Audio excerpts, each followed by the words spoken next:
ओम शांति। भगवत गीता श्लोक क्लास में आज बेसिक कोर्स है। बेसिक कोर्स में टॉपिक चल रहा था शिव शंकर का, और इस टॉपिक में जैसे अभी तक हम ये बात समझे हैं, परमपिता शिव शंकर के द्वारा कार्य करते हैं। तो शिव और शंकर को मिला करके एक किया है, उसका कारण ही है शंकर परमपिता शिव के समान बनते हैं। और समान बना अर्थात ही परमपिता के गुणों को शंकर अपने में धारण करते हैं। तो वो गुण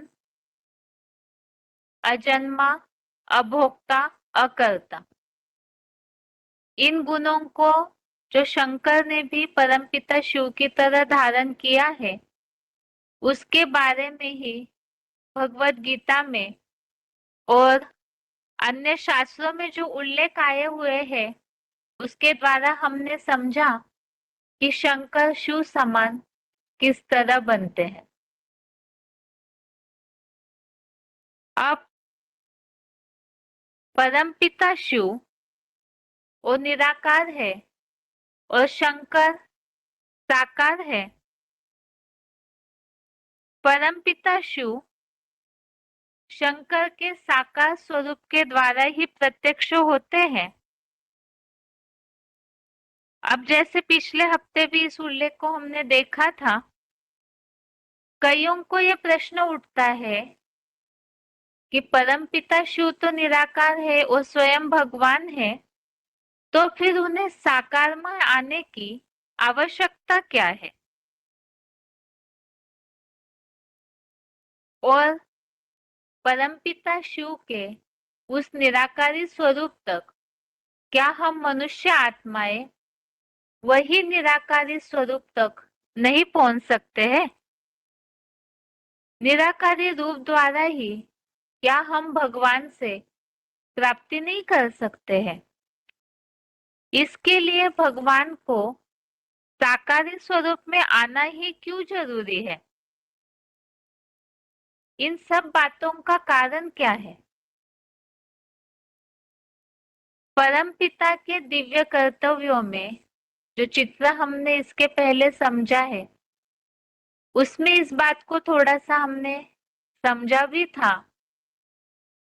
परमपिता तो निराकार है और इस भौतिक सृष्टि के परिवर्तन के लिए, या ये जो साकारी मनुष्य लोक है, इसके परिवर्तन के लिए जब वो इस सृष्टि पर आते हैं तो वो क्या करते हैं? अपने दिव्य कर्तव्य किस तरह से पूरे करते हैं? तो उसे हमने उन बातों में समझा था कि वो इस सृष्टि पर आकर कैसे प्रवेश करके कार्य करते हैं। इन्हीं बातों के लिए इस शिव शंकर के टॉपिक में हम समझ रहे थे कि आखिर निराकार भगवान को साकार में आना क्यों जरूरी है।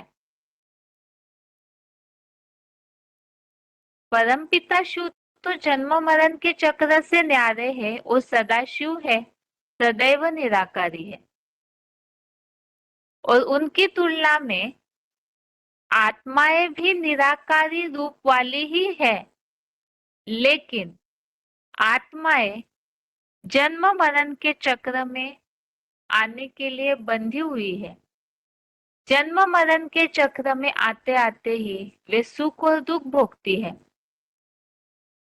क्योंकि आत्माएं अगर साकारी न हो तो सुख दुख भोगेंगे कैसे? अब देह धारण करते करते अनेक जन्मों में इस चक्र में चलते चलते सुख दुख भोगते भोगते ये जो आसक्ति का बंधन बन जाता है आत्माओं में, तो शरीर धारण करते करते आत्माएं उसके कारण ही साकारी स्टेज वाली बन जाती है। और इस तरह से देहभान इस तरह से बढ़ जाता है आत्माओं का कि देह में आसक्त होने के कारण ही वो अपने मूल स्वरूप को, कि हम आत्मा निराकार है, मैं आत्मा हूं, इस मूल स्वरूप को ही भूल जाते हैं। अब जब आत्माएं साकारी बन गई है तो फिर वो भगवान से मिलेंगे कैसे? भगवान से मिलने के लिए क्या जरूरी है? साकारी मनुष्य देहभान वाले जो अपने स्वरूप को भूल गए और परम पिता शिव निराकार, तो इन दोनों का आपस में संबंध कैसे जुड़े?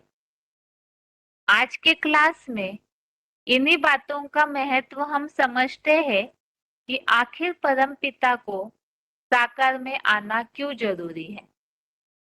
और उसके लिए सबसे प्रथम बात,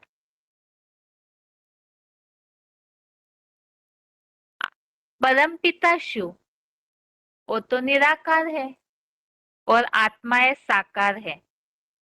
अब निराकार और साकार से मिलेंगे कैसे? संबंध कैसे जोड़ेंगे? संबंध अर्थात क्या? संबंध इस शब्द का अर्थ ही है स अर्थात संपूर्ण और समान, बंध अर्थात बंधन, तो संपूर्ण और समान बंधन अर्थात संबंध। तो ये समान रूप से बंधना अर्थात क्या?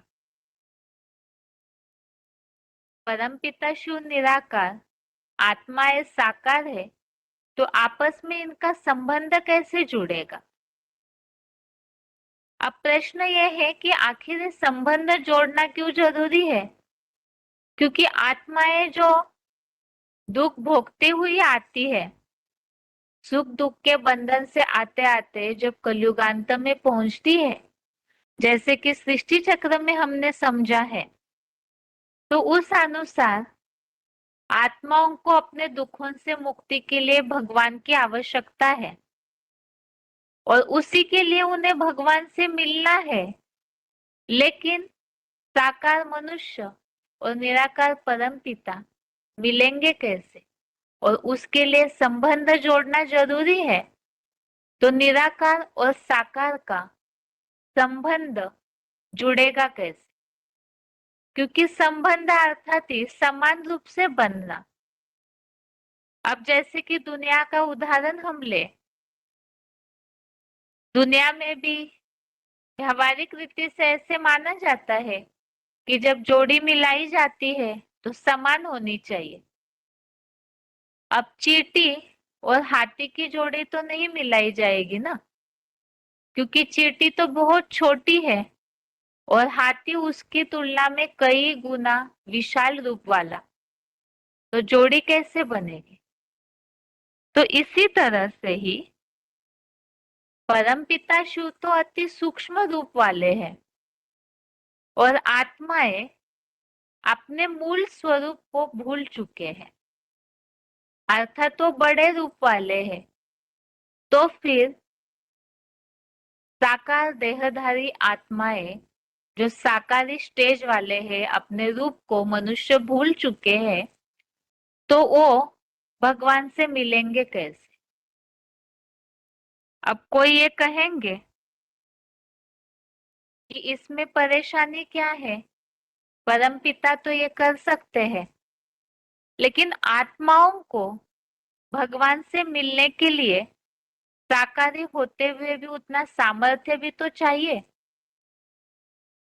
तो आत्माएं तो देह में आसक्त हो चुकी है, अब वो स्वयं से अव्यक्त अर्थात सूक्ष्म अर्थात निराकारी बन नहीं सकती, क्योंकि देह में इतने ज्यादा आसक्त लिंपायमान हो चुके हैं वो देह भान में, वो अपने मूल रूप को जानते ही नहीं है।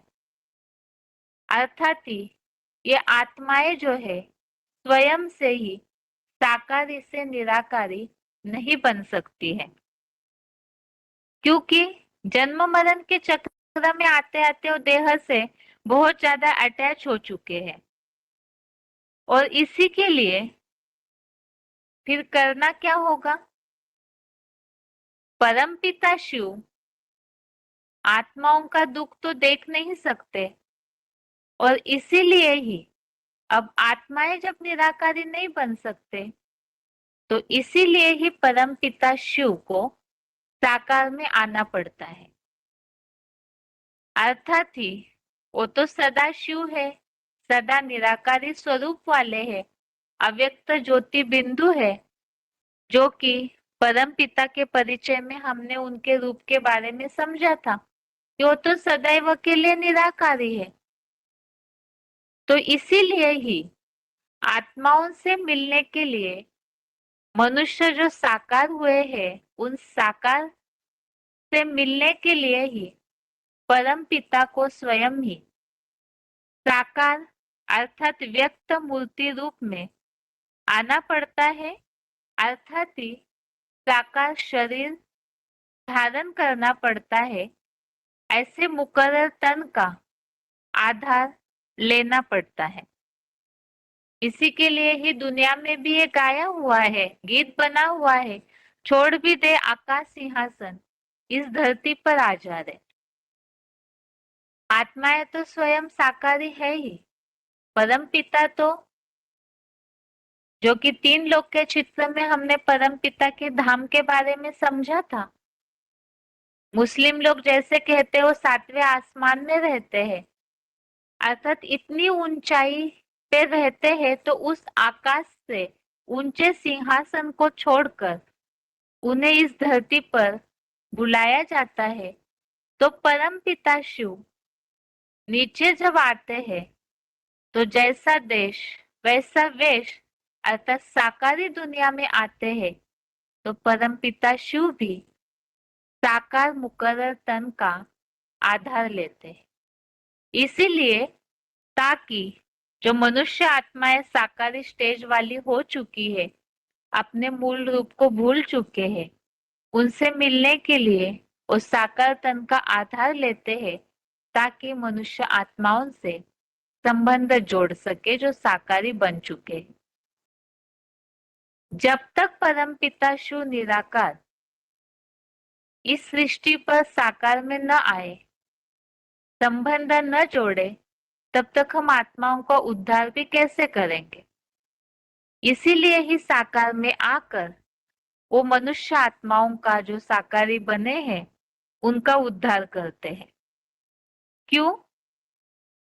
साकार में आने पर ही आत्माएं जब उनसे संबंध जोड़ेंगे, मिलन मनाएंगे, तभी ही वो भगवान से संग का रंग ले सकते हैं।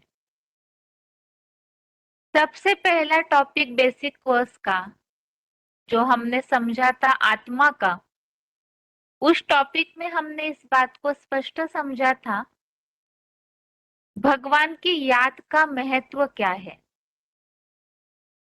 जब तक मनुष्य आत्माएं भगवान को याद न करे, तब तक उन्हें संग का रंग नहीं लग सकता, और संग का रंग जब तक न लगे, तब तक दुखों से मुक्ति नहीं हो सकती है। और इसी का तरीका है भगवान की याद। संग का रंग लगने के लिए भगवान को याद करना है, और भगवान को याद करने के लिए उन्हें पहचानते तभी है मनुष्य जब वो साकार में आते हैं। इस संग के रंग का महत्व के लिए भी, जैसे कि हमने एक उदाहरण पिछले कोर्स में समझा था, लोहा और अग्नि का। लोहा जब अग्नि के संग में आता है, तभी उसका रूप परिवर्तित होता है। तो इसी तरह से यहाँ भी जो आत्माएं पतित बन चुकी है उन्हें पावन बनना है, तो यहाँ भी परम पिता शिव जो पावन है उनका संग का रंग लेना जरूरी है। और वो होगा जब वो भगवान को याद करेंगे। और याद करने के लिए भगवान के प्रति स्नेह, प्रीति, लगन बढ़ना जरूरी है। और वो तभी बढ़ सकती है जब उनसे संबंध जोड़ेंगे। और संबंध जोड़ने के लिए ही परम पिता शिव साकार में आते हैं, तो आत्माएं उन्हें पहचान कर जब उनसे स्नेह का रिश्ता जोड़ते हैं, संबंध जोड़ते हैं, तो याद के आधार से संग रंग लगता है।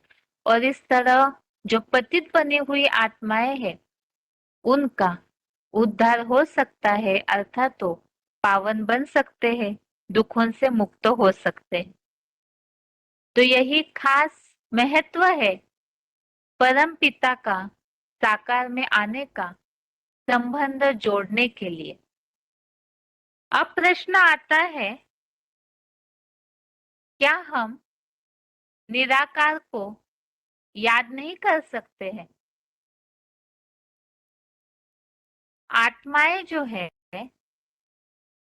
वो भले साकार है, लेकिन परमपिता शिव का वो जो निराकारी स्वरूप है, क्या यह आत्माएं जो साकारी बनी है वो उस स्वरूप में, निराकारी स्वरूप में भगवान को याद नहीं कर सकती है? सीधा उस निराकारी स्वरूप में मिलन नहीं बना सकते हैं? अब ये संभव है या नहीं, इसके लिए ही हम गीता में आया हुआ उल्लेख ही समझते हैं कि भगवान ने गीता में इस बात के लिए क्या कहा है। 12वें अध्याय का 5वां श्लोक, अध्याय 12, श्लोक नंबर 5। इस श्लोक में आया है,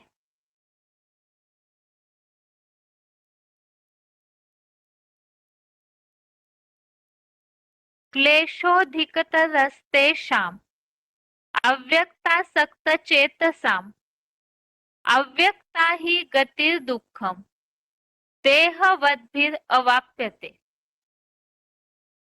तो इस श्लोक में ये बात स्पष्ट की है, निराकार परमपिता शिव को अव्यक्त रूप में पूर्णतः प्राप्त करना। अव्यक्त रूप अर्थात निराकारी रूप जो व्यक्त नहीं है, इन आंखों से दिखाई नहीं देता है, तो ऐसे अव्यक्त रूप में पूर्णतः प्राप्त करना हम देहधारियों के लिए, जो देह को धारण की हुई मनुष्य आत्माएं हैं, जो साकार बन चुके हैं, तो उनके लिए परम पिता के उस अव्यक्त रूप को प्राप्त करना अत्यंत कठिन तथा दुख भरा है। वो जो अवस्था है वो अत्यंत दुखपूर्वक प्राप्त होती है। तो इस श्लोक से तो ये बात स्पष्ट हो गई कि आत्माएं परम पिता शिव से, जो साकारी मनुष्य है, देह भान में आ चुके हैं, देह से आसक्त हुए हैं, साकारी स्टेज वाले हैं, तो वो परम पिता शिव से सीधा मिलन नहीं मना सकते हैं। और दूसरी बात, भगवान की नजर में आखिर कौन श्रेष्ठ है? एक बात तो है ही कि निराकार से मिलना मनुष्यों के लिए बहुत कठिन है, दुख भरा है। और भगवान की नजर में सबसे उत्तम कौन है? तो इसके लिए भी भगवत गीता में ये उल्लेख आया हुआ है। 12वें अध्याय के दूसरे श्लोक में, अध्याय 12, श्लोक नंबर 2 में ये जो उल्लेख आया हुआ है, श्लोक है, मय्या वेश्य मनो ए माम नित्य युक्ता उपासते श्रद्धया परयोपेता ते में युक्त तमा मता। तो इस श्लोक में जो उल्लेख आया हुआ है, परमपिता की नजर में तो वो उत्तम योगी है जो साकार में निराकार को देखता है। उस एक साकार के द्वारा ही निराकार को ईश्वरीय ज्ञान से पहचान कर उसे समझता है। जैसे कि कई बार भक्ति मार्ग में भी इस बात का उल्लेख आया हुआ है। निर्गुण और सगुण के लिए निर्गुण अर्थात निराकार और सगुण अर्थात साकार। तो ये निर्गुण निराकार की भक्ति और सगुण अर्थात साकार की भक्ति में क्या अंतर है और इसका महत्व भी क्या है। निर्गुण अर्थात निराकार के लिए तो हमने श्लोक से उल्लेख से समझा कि केवल निराकार को भजना ये तो अत्यंत कठिन है, दुख भरा भी है।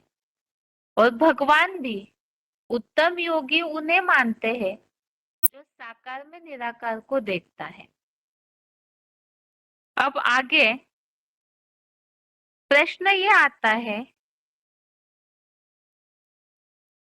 जैसे कि निराकार को मिलना तो कठिन है, तो फिर भगवान से मिलने का आधार वो क्या है। निराकार से तो कठिनता से मिल सकते हैं, वो दुख पूर्वक भी है और भगवान भी उन्हें पसंद करते हैं जो ऐसे योगी है, उत्तम योगी है जो निराकार को साकार में भजते हैं। लेकिन ये संभव कैसे होगा। आत्मा और परमपिता परमात्मा का मिलन तभी संभव हो सकता है जब भगवान साकार स्वरूप में आए, तभी ही ये मिलन भी संभव है। जो पहले भी हमने उल्लेख देखा कि संबंध तो तभी जोड़ सकते हैं।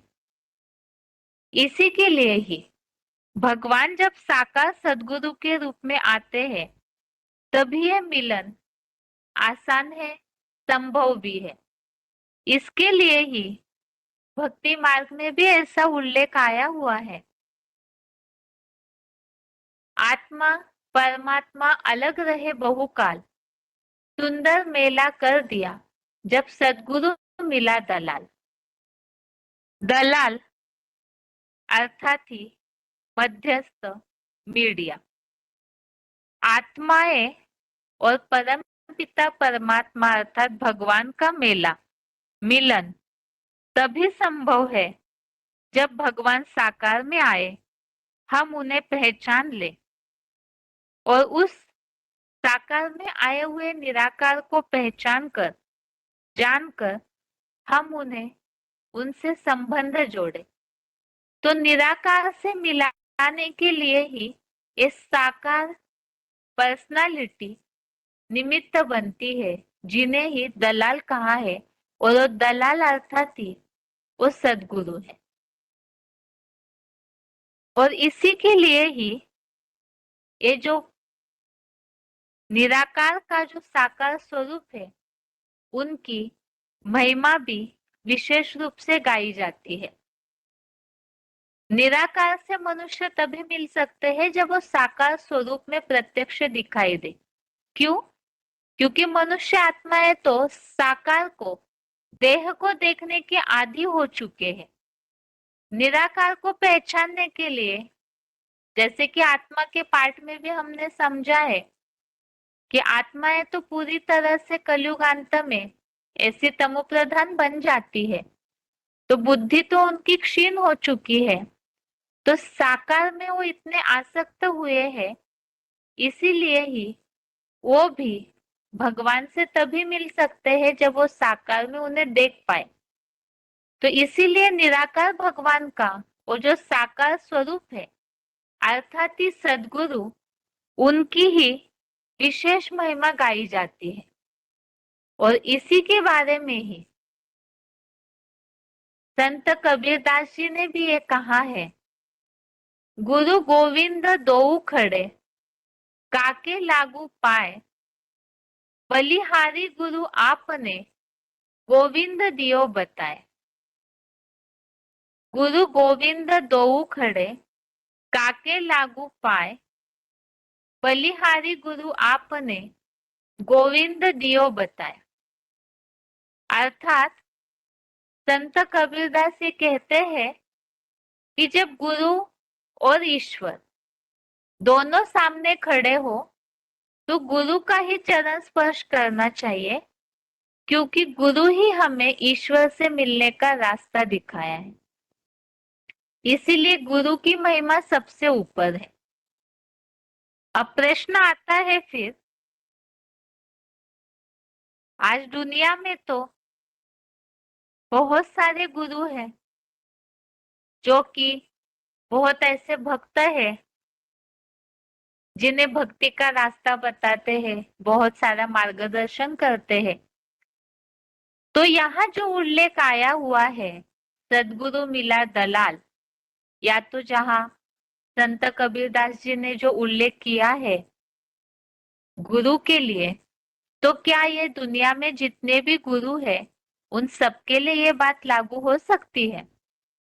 तो उसमें भी पहले प्रश्न ये उठता है, जितने भी दुनिया में मनुष्य गुरु बने हैं, क्या उनमें से कोई भी किसी भी मनुष्यों को ईश्वर से मिला चुके हैं?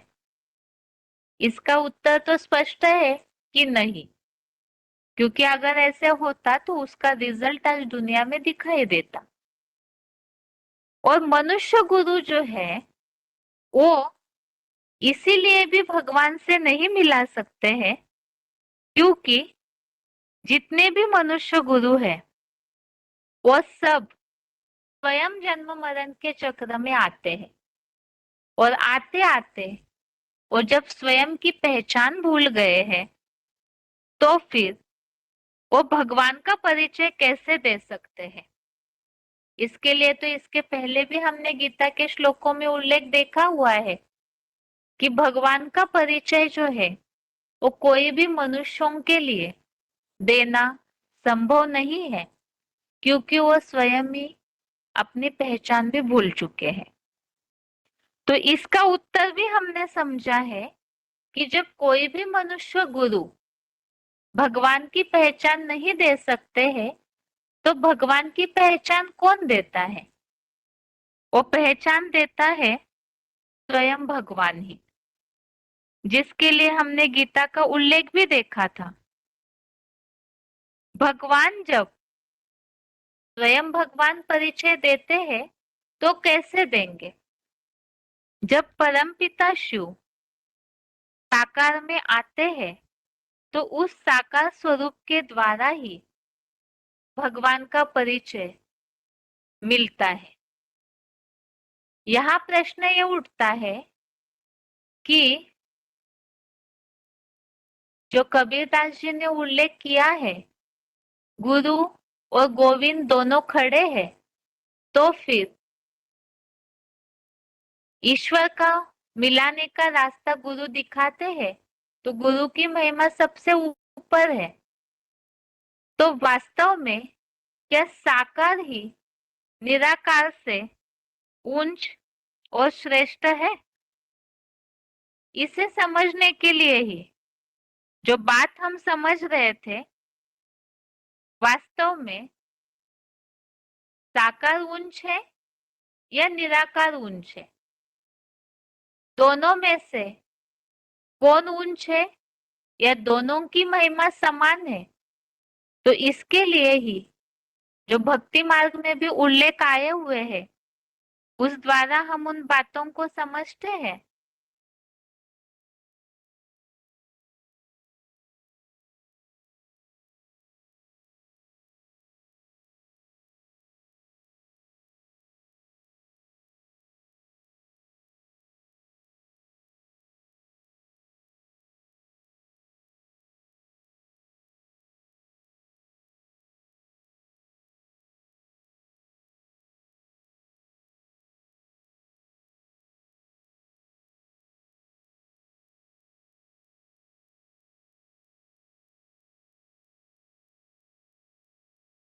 तो यहाँ बात चल रही है कि आखिर साकार का महत्व ऊंचा है या निराकार का महत्व ऊंचा है। जैसे कि हमने समझा, निराकार परमपिता शिव कोई मनुष्य गुरु तो भगवान का परिचय दे नहीं सकते, इसीलिए जितने भी मनुष्य गुरु हैं उन्हें सद्गुरु नहीं कहा जाएगा। तो फिर किन्हें कहा जाता है? वो जब भगवान का परिचय नहीं दे सकते तो भगवान स्वयं ही आकर के अपना परिचय देते हैं। वो परिचय देंगे कैसे? तो वो जिस साकार स्वरूप का आधार लेते हैं उनके द्वारा ही निराकार परम पिता का परिचय भी हमें मिलता है। और भगवान जिस साकार स्वरूप के द्वारा संसार में आते हैं, तो वो साकार स्वरूप जो है वो भी निराकार के बिना नहीं है, और निराकार भी साकार के बिना हम निराकार को भी नहीं जान सकते हैं। तो इसीलिए ही भगवान के वास्तव में निराकार और साकार दोनों स्वरूपों की भी बराबर ही महिमा है। कैसे?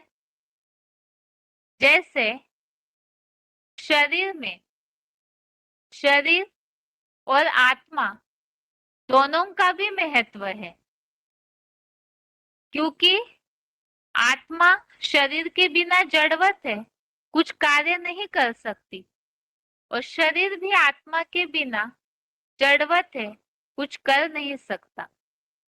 इसी तरह से ही निराकार और जो साकार है, निराकार परम पिता, और जिस माध्यम का आधार वो लेते हैं, जिन्हें ही सद्गुरु कहा है, जो दलाल या मीडिया बनता है निराकार से मिलाने के लिए, तो वास्तव में ही उस साकार की ही महत्व भी है, क्योंकि दोनों एक दूसरे के लिए पूरक है, दोनों का भी ऐसा ही बराबर महत्व है। तो इसी के लिए बताया, अकेले साकार को भी अगर पकड़ा तो भी नहीं होगा, और अकेले निराकार को भी पकड़ा तो भी सद्गति नहीं हो सकती है, क्योंकि निराकार आकर के साकार की पहचान देते हैं, और साकार भी उस निराकार का ज्ञान सभी को देते हैं। जब दोनों एक दूसरे के लिए पूरक है, शरीर और आत्मा की तरह निराकार परमपिता हो गए आत्मा, और जिस साकार सद्गुरु का माध्यम का आधार लिया वो हो गया शरीर, तो दोनों भी एक दूसरे के बिना कार्य नहीं हो सकता। इसी के लिए ही साकार और निराकार दोनों का महत्व है। इसीलिए केवल साकार का आधार लिया, साकार को पकड़ा तो भी सद्गति नहीं, या केवल निराकार को पकड़ा उन पे ही आधारित रहे तो भी सद्गति नहीं हो सकती। तो ये दोनों के महत्व के लिए ही रामायण में भी इस तरह का उल्लेख आया हुआ है। श्रीवत जोही मम दास कहावा, सो नर सपने हूँ मोहि न पावा। अर्थात जो शिव का जोही है वह मेरा कितना भी बड़ा भक्त बने फिर भी मुझको नहीं पा सकता है। अर्थात ही निराकार के बिना साकार को नहीं प्राप्त कर सकते हैं। इसी प्रकार साकार के बिना निराकार को भी नहीं पा सकते हैं। ये बात तो हम पहले भी समझे हैं कि परमपिता शिव निराकार है और आत्मा ये साकार स्टेज वाली है, तो वो केवल निराकार को पहचानेंगे कैसे, जानेंगे कैसे? आदि है वो साकार को, देह को देखने के। तो इसीलिए ही यहाँ पर निराकार जो यहाँ उल्लेख आया है, शिव का जो ही है वह मेरा कितना भी बड़ा भक्त बने फिर भी मुझको नहीं पा सकता। अर्थात इस साकार कह रहे हैं कि अगर शिव का द्रोह किया, निराकार का महत्व नहीं दिया, केवल साकार गुरु है, सदगुरु है, इसीलिए केवल साकार का महत्व दिया, तो भी वो मुझको नहीं पा सकता। निराकार के बिना साकार को नहीं पा सकते, इसी तरह साकार के बिना निराकार को नहीं पा सकते। इसी के लिए ही रामायण में भी उल्लेख आया हुआ है, औरो एक गुपुत मत सब है, कहू कर जोरी, शंकर भजन बिना नर भगत की पावे मोर। तो यहाँ भी निराकार इस बात को कह रहे हैं कि शंकर भजन बिना, अर्थात जो साकार है उसकी भक्ति के बिना निराकार को नहीं पा सकते हैं। तो यहाँ पर इन दोनों उल्लेखों से ये बात स्पष्ट है कि निराकार का भी उतना ही महत्व है और साकार का भी उतना ही महत्व है। निराकार पूरी तरह वर्षे की, ज्ञान की, शक्तियों की प्राप्ति कराने वाले हैं, क्योंकि वो अखुट भंडार है। और साकार वो माध्यम बनता है निराकार से मिलाने के लिए। इसीलिए ही दोनों भी एक दूसरे के लिए पूरक है। इसी तरह दोनों का भी महत्व है। तो इसीलिए ही जो आज का टॉपिक हम समझ रहे थे कि वास्तव में भगवान को साकार में आना क्यों जरूरी है।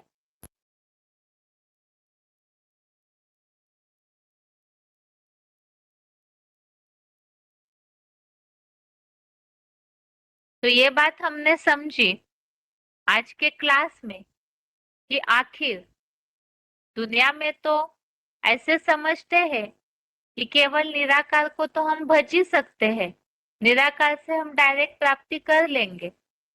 लेकिन साकार मनुष्य जो देहभानी है, वो भगवान निराकार से जो अति सूक्ष्म है, उनसे संबंध कैसे जोड़ेंगे, तो मिलन कैसे मनाएंगे। क्योंकि जो अति सूक्ष्म है परम पिता, उनसे मिलने के लिए साकारी आत्माओं को भी वैसे ही अति सूक्ष्म बनना पड़े, नहीं तो संबंध जुड़ ही नहीं सकता है। और संबंध जुड़े बिना भगवान से शक्तियों की प्राप्ति भी नहीं कर सकते हैं। इसीलिए ही भगवान का साकार में आने का महत्व है। तभी ही संबंध जोड़ सकते हैं, अर्थात समान रूप से संपूर्ण बंधन जोड़ सकते हैं, कनेक्शन भगवान से जोड़ सकते हैं। तो ये तो हो गया भगवान के साकार में आना क्यों जरूरी है, ताकि मनुष्य आत्माएं संबंध जोड़ सके। दूसरी बात जो आज के क्लास में हमने इस बात का टॉपिक समझा कि डायरेक्ट निराकार से हम नहीं मिल सकते हैं क्या, तो जिसके लिए भी हम इस बात को समझे हैं कि वास्तव में डायरेक्ट निराकार से कोई भी मनुष्य आत्माएं प्राप्ति नहीं कर सकते हैं। क्यों? तो इसका भी जो भगवत गीता में 12वें अध्याय के 5वें श्लोक में उल्लेख आया है कि वो जो निराकार स्वरूप है, अव्यक्त रूप है, उससे मिलना देहधारियों के लिए अति कठिन और दुख भरा है। और इसके अलावा निर्गुण और सगुण इसकी भक्ति के उल्लेख में, जैसे कि भक्ति मार्ग में भी इन बातों का उल्लेख किया हुआ है। और भगवान ने भी गीता में उत्तम योगी उन्हें ही कहा है जो साकार में निराकार को देखता है, अर्थात साकार के द्वारा निराकार को ईश्वरीय ज्ञान के द्वारा पहचान कर उन्हें समझते हैं, और तभी ही वास्तव में प्राप्ति भी कर पाएंगे। और दूसरी बात ये भी है, आत्माओं का परमपिता परमात्मा से मिलन भी तभी संभव हो सकता है जब वो साकार में आए हुए भगवान को सद्गुरु के रूप में मिलेंगे। इसीलिए ही साकार जो सद्गुरु बनते हैं, उनकी महिमा है जो संत कबीरदास जी का उल्लेख हमने देखा, गुरु गोविंद दोऊ खड़े काको लागी पाए, तो इस उल्लेख में जो बात बताई है कि जो गुरु अर्थात सदगुरु जो ईश्वर से मिलने का रास्ता बताते हैं तो उनकी महिमा बहुत है। और इसी बात में हमने समझा वास्तव में दुनिया में जितने भी मनुष्य गुरु हैं उन सबके लिए बात नहीं कही जा सकती कि वो सभी का ही महत्व है तो वो भी मनुष्य। यहाँ तो उस गुरु का महत्व है, उस सदगुरु का महत्व है जो कि भगवान से मिलाने के लिए साकार माध्यम बन के निमित्त बनता है। और अन्य मनुष्य आत्माएं जो है वो भगवान से ऐसा संबंध जुड़वा नहीं सकती क्योंकि वो स्वयं जन्म मरण के चक्र में आते आते अपने अस्तित्व को भूल चुके हैं। और दूसरी बात, भगवान भी, ये तो हो गया साकार सदगुरु का महत्व, लेकिन अब प्रश्न ये है कि यदि गुरु को महत्व देना है तो क्या निराकार का महत्व नहीं है? निराकार का भी महत्व है और साकार का भी महत्व है, क्योंकि परमपिता शिव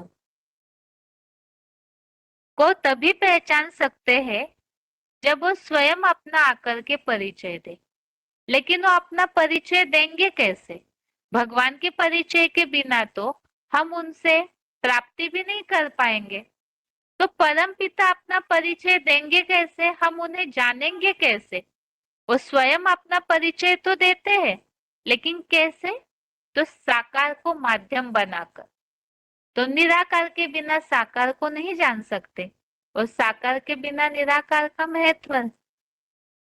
तो इसी तरह से शरीर और आत्मा दोनों का महत्व है, दोनों एक दूसरे के लिए पूरक है। दोनों के महत्व का महत्व जो उल्लेख आया हुआ है, अकेले निराकार को भी नहीं पकड़ सकते, अकेले साकार को भी नहीं। और जिसके लिए ही रामायण में आए हुए उल्लेख हमने देखे, जो शिव का द्रोही है वो मेरा अर्थात साकार का कितना भी बड़ा भक्त बने तो भी मुझको नहीं पा सकता। और इसी तरह से निराकार भी ये बात कह रहे हैं कि शंकर भजन बिना अर्थात साकार की भक्ति किए बिना वो मुझे नहीं पा सकता। तो इसी तरह से भगवान का साकार में आना भी जरूरी है और दोनों का भी महत्व भी उतना ही बराबर है। तो आज के टॉपिक में हमने इस बात को समझा है। शिव शंकर का ये टॉपिक आज के लिए तो यहाँ पूरा हुआ है, बाकी आगे है आत्मा के टॉपिक की रिवीजन। आत्मा के टॉपिक में अभी तक तो काफी बातें हमने समझी है। एक तो बुद्धि के नाश का कारण हमने समझा, मन की चंचलता का कारण भी हमने समझा, और इन सबके लिए जरूरी समझा कर्म और भगवान की याद का महत्व। दोनों भी जानना जरूरी है और दोनों के लिए भी कर्म और भगवान की याद के लिए, जिससे ही बुद्धि की सद्गति हो सकती है, बुद्धि सुमति बन सकती है, जिसके लिए हमने पिछले हफ्ते के क्लास में समझा था अभ्यास और वैराग्य दोनों का भी महत्व, कर्म और याद दोनों का भी बैलेंस कैसे होना चाहिए। और आज के क्लास में ये आत्मा के टॉपिक का लास्ट टॉपिक पूरा हो रहा है। अब जैसे कर्म याद का महत्व है, बुद्धि की सद्गति होना जरूरी है, मन की चंचलता कैसे कम होती है, ये सब बातें तो हमने समझी। अब प्रश्न यह उठता है कि जैसे शरीर है, शरीर के बिना जीवन नहीं है, तो इसीलिए मनुष्य आज शरीर के पीछे तो बहुत सारी ताकत लगाते हैं। अब आज के क्लास में इस बात को समझना है कि आत्मा जो ये शरीर को चलाने वाली शक्ति है उसका क्या महत्व है, क्योंकि आत्मा के बिना शरीर चल नहीं सकता है। जैसे कि चित्र में भी दिखाया है, और हम इस बात को व्यवहारिक रीति से अगर उदाहरण ले, जैसे शरीर गाड़ी है, तो गाड़ी ड्राइवर के बिना नहीं चल सकती। अब आज की दुनिया में होता क्या है, अगर केवल कोई गाड़ी में बहुत अच्छे से पेट्रोल डाले, गाड़ी की बहुत अच्छी सी देखभाल करे और ड्राइवर को खाना ही न खिलाए, तो क्या वो लंबा सफर कर पाएगा? नहीं कर पाएगा। गाड़ी कितनी भी अच्छी खासी हो, पूरी तरह से मेंटेन की हुई हो, लेकिन अगर ड्राइवर भूखा है तो वो गाड़ी का कहीं ना कहीं एक्सीडेंट जरूर कर देगा। इसी तरह से ही यहाँ पर भी ये शरीर रूपी गाड़ी है और आत्मा उसका ड्राइवर है। तो शरीर रूपी गाड़ी का तो आज के समय में बहुत ध्यान दिया जा रहा है, लेकिन जो आत्मा रूपी ड्राइवर है, जब तक उसको ठीक से पोषण न करे, उसकी पूर्ति न करे, तब तक मनुष्य आत्माएं जिस तरह से सुख शांति की महसूसता करनी चाहिए वो नहीं कर सकते हैं। इसीलिए ही जैसे शरीर का ध्यान दिया जाता है, लोग ऐसे हैं दुनिया में एक्सरसाइज वगैरह करके, बहुत सारे प्रोटीन विटामिन दे करके, जैसे शरीर रूपी गाड़ी का ध्यान दे रहे हैं, शरीर के स्वास्थ्य के लिए इतनी सारी मेहनत करते हैं, समय भी पैसा भी खर्च करते हैं, मेहनत करते हैं, लेकिन आत्मा का महत्व न समझने के कारण चाहे शरीर के पीछे कितने भी ताकत लगाए, इसका मूल समझ नहीं रहे हैं कि आखिर बीमारियां कम क्यों नहीं होती है। तो इसका मूल कारण है आत्मा रूपी ड्राइवर को जो भोजन पानी देना चाहिए, आत्मा का जो खुराक की पूर्ति करनी चाहिए, वो नहीं कर रहे हैं। तो इस बात से तो हम समझ गए कि केवल शरीर को भोजन पानी देने से नहीं चलेगा। यदि शरीर को स्वस्थ रखना है, एक्सीडेंट न हो, अर्थात शरीर बीमार न पड़े, शरीर को कोई चोट न पहुंचे, तो उसके लिए जरूरी है कि आत्मा को भी स्वस्थ रखना जरूरी है। अब शरीर को तो स्थूल भोजन देते हैं दाल चावल का, लेकिन आत्मा तो सूक्ष्म है, तो उसका भोजन भी सूक्ष्म होगा, उसकी खुराक भी वैसे सूक्ष्म होगी। और वो क्या है? तो ये आत्मा रूपी ड्राइवर का पानी है, भगवान का ज्ञान, ज्ञान जल, और भोजन है भगवान की याद। इन दोनों के द्वारा ही आत्मा एकदम शक्तिशाली हो सकती है।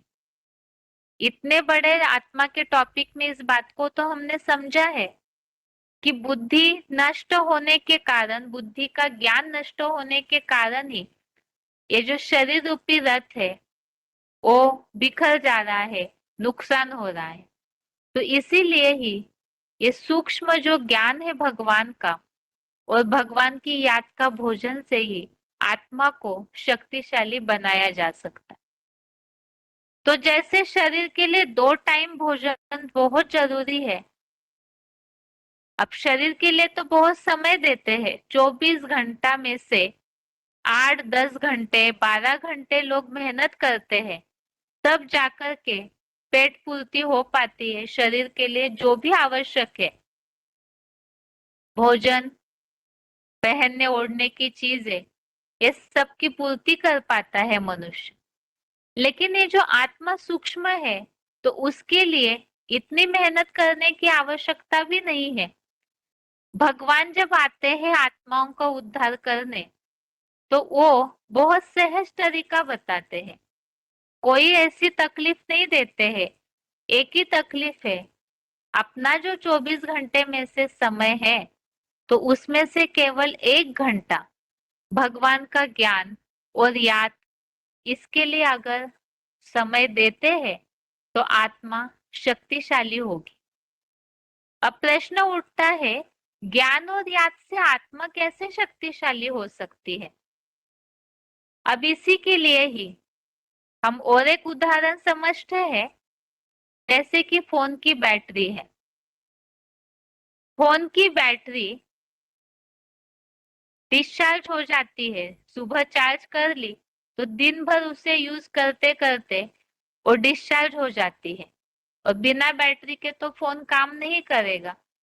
इसी तरह से ही ये आत्मा रूपी बैटरी जन्म मरण के चक्र में आते आते शरीर धारण करते करते डिस्चार्ज हो चुकी है, तो इसीलिए ही इसे चार्ज करना होगा। चार्ज करेंगे अर्थात ये ज्ञान और याद का भोजन पिलाएंगे उससे, अर्थात ही आत्मा को चार्ज करेंगे तो आत्मा शक्तिशाली तरोताजा होगी। अब उसके लिए चार्ज कैसे करें? तो भगवान है जनरेटर। भगवान से कनेक्शन जोड़ने से आत्मा रूपी बैटरी चार्ज होगी। कनेक्शन जोड़ना अर्थात ही भगवान से संबंध जोड़ना, अर्थात ही भगवान को याद करना। याद से भगवान से संबंध जुड़ता है। बुद्धि का योग लगाना, योग अर्थात जुड़ना। तो ऐसे भगवान से अपनी बुद्धि को जोड़ेंगे, अर्थात भगवान को याद करेंगे, तो ये आत्मा रूपी बैटरी चार्ज होगी। और चार्ज होगी तो फिर आत्मा शक्तिशाली होगी, तो उसका असर ही आत्मा अर्थात ही मन बुद्धि, मन और बुद्धि को उसका भोजन मिल गया, तो उससे ही, जैसे हमने पहले भी उल्लेख समझा, मन चंगा तो कटौती में गंगा। मन फ्रेश है, उसके लिए ज्ञान के द्वारा अच्छे अच्छे शुद्ध संकल्प रूपी भोजन मिल जाता है, तो तरोताजा महसूस करती है। तो शरीर के ऊपर भी, शरीर के स्वास्थ्य के ऊपर भी उसका अच्छा प्रभाव हो जाता है। लेकिन इस बात का महत्व न समझने के कारण आज लोग क्या कर रहे हैं? शरीर के पीछे भाग रहे हैं, कितनी सारी मेहनत करते हैं। अब जैसे कोई पेड़ है, उसके पत्तों पत्तों को पानी तो दे दिया, लेकिन बीज को पानी नहीं दिया, तो पत्तों को कितना भी पानी पिलाया तो भी वो वृक्ष तरोताजा नहीं होगा। थोड़ी देर के लिए ऐसा लगेगा कि वो वृक्ष बहुत तरोताजा फ्रेश दिख रहा है, लेकिन बीज को जब तक पानी न मिले तब तक अंदर से जो शक्ति मिलनी चाहिए पेड़ को, टहनियों को, टालियों को, तने को, वो मिल करके पत्तों तक न पहुंचे वो शक्ति, तब तक पेड़ पूरी तरह से फ्रेश नहीं होगा। इसी तरह से यहाँ भी ये शरीर जो है वो पेड़ है, तो इसकी इंद्रियों के पीछे, इस शरीर की देखभाल अर्थात ये पत्तों के पीछे बहुत ध्यान दे रहे हैं। एक्सरसाइज करना, प्रोटीन विटामिन देना, अर्थात उसको पानी दिया जा रहा है।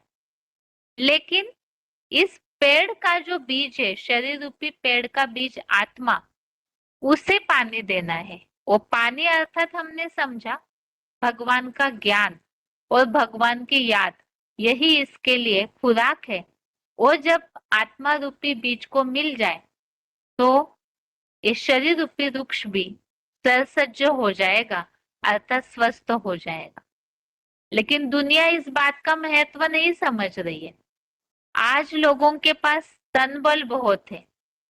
तन बल बहुत है अर्थात शरीर के पीछे जो शक्ति लगाते हैं, शरीर के स्वास्थ्य के पीछे, तो सोचते हैं शरीर स्वस्थ रहा तो जीवन बन गया। धन अगर हमारे पास बहुत है तो हम सफल हो गए जीवन में। शरीर की शक्ति, शरीर बीमार हुआ तो जीवन असफल। धन आज है, धन कल नहीं रहता, क्योंकि कहा जाता है धन तो हाथ का मैल है, कब खिसक जाए कह नहीं सकते। लेकिन ऐसे ही जनबल है, जनबल के पीछे भी लोग आज ताकत लगा रहे हैं कि बहुत सारे हम अपना संबंध बढ़ाए, कम्युनिकेशन करें, लोगों को बहुत संगठित करें, हर जगह समाज में हमारा नाम हो, बहुत सारे लोग हमारे प्रभाव में हो। इसके पीछे मनुष्य ताकत लगा रहे। लेकिन इन सबके पीछे जो मनोबल, मन की शक्ति बिखर जा रही है, और मूल असफलता का कारण है मन की बिखरी हुई शक्ति। इसके हम महत्व नहीं समझ रहे, तो इसीलिए ही मनोबल का महत्व इन सबसे भी ऊंचा है। क्योंकि अगर मन का बल ही नहीं रहा तो शरीर को ताकत कमाएंगे कैसे? ऐसे देखा जाता है दुनिया में, मन अगर कमजोर हुआ, मन दुखी हुआ, परेशान हुआ, तो शरीर बीमार पड़ता है। मन शक्तिशाली नहीं है तो धन कमाने के लिए उतनी ताकत कैसे लगाएंगे, क्योंकि मन कमजोर है। और धन कमाने के लिए तो मन की विल पावर चाहिए। जनबल के लिए भी आपके विचार अच्छे हैं मन के, तो वो प्रैक्टिकल में आएंगे तो आप लोगों को इकट्ठा कर सकते हैं, जनबल कमा सकते हैं। इसीलिए ही ये तन बल, धन बल, जनबल से भी ऊंचा है मनोबल। तो इस मनोबल को कमाने के लिए ही आत्मा रूपी बैटरी को भगवान की याद और भगवान के ज्ञान द्वारा शक्तिशाली करना जरूरी है, जिससे मन के संकल्प शुद्ध होंगे, शक्तिशाली होंगे, बुद्धि की निर्णय शक्ति स्ट्रांग होगी, तो उससे ही जीवन में सफलता आ सकती है।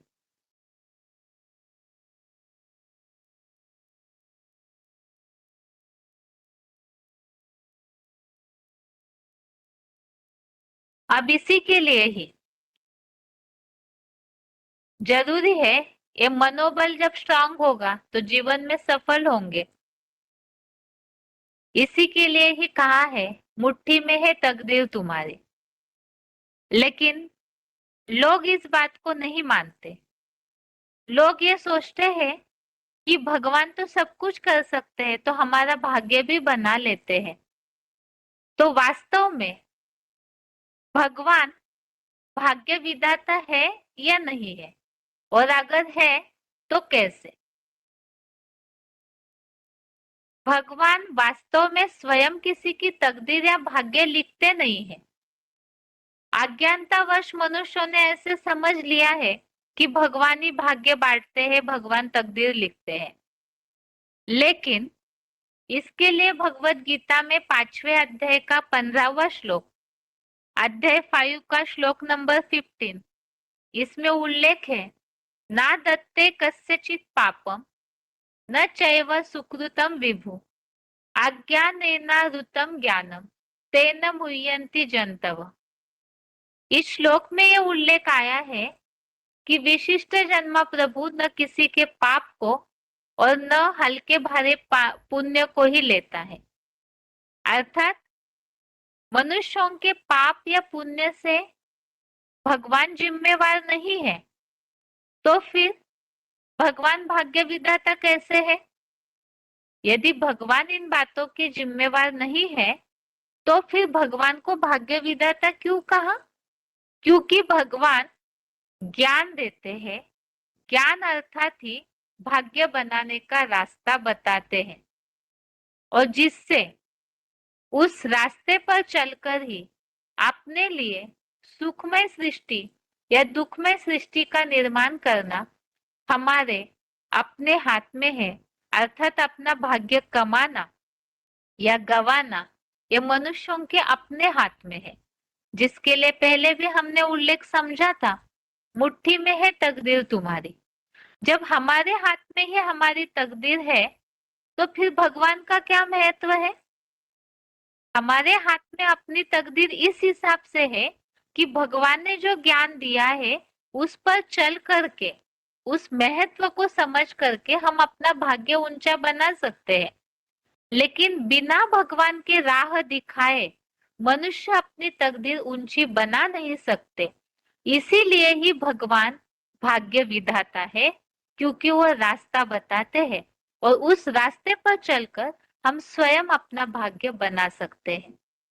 और इसीलिए ही आत्मा के टॉपिक में तो बुद्धि की कुमति भी हमने समझी, किस तरह से जीवन का नुकसान होता है, किस तरह से स्मृति का नाश होने से प्रणश्यति अर्थात मृत्यु तक मनुष्य पहुंचता है, और उसे ही कमाने के लिए उस बुद्धि की सात्विकता को फिर से वापस लाने के लिए भगवान से संबंध जोड़कर अपना भाग्य कमाना जरूरी है।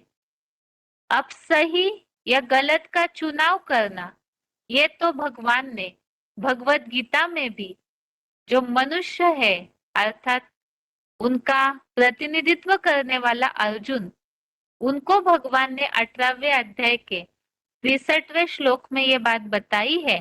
अध्याय 18 का श्लोक नंबर 63 श्लोक है, इति ते ज्ञानम आख्यातम गुह्यात् गुह्यतरम मया विमृश्य एतत् अशेषेण यथा इच्छसि तथा कुरु। अर्थात ऐसे गुप्त से भी गुप्ततर गीता ज्ञान मैंने तुझे कहा है, इस पर पूरी तरह विचार कर और जैसा दिल में चाहे वैसा कर। तो मुट्ठी में है तकदीर तब कर सकते हैं जब भाग्य विधाता ने हमें अपना रास्ता बता दिया। अब जैसे चाहे वैसे कर, अर्थात हमारे ऊपर है कि हमें अपना कौन सा रास्ता अपनाना है। भाग्य विधाता से संबंध जोड़कर अपना भाग्य बनाए या तो फिर गवाए। इस तरह से ये आत्मा के टॉपिक की जो रिवीजन थी वो आज के क्लास में पूरी हुई है और कल के टेस्ट के हिसाब से भी ये टॉपिक रहेंगे। एक तो भगवान का साकार में आने का महत्व और आत्मा के इस टॉपिक के रिवीजन में आत्मा की खुराक और भगवान भाग्य विधाता कैसे है। बाकी अगले हफ्ते के बेसिक कोर्स में रिवीजन के लिए अगला जो 3 लोग का टॉपिक है वो शुरू करेंगे। बाकी आज के लिए गीता क्लास यहाँ तक ही। ओम शांति।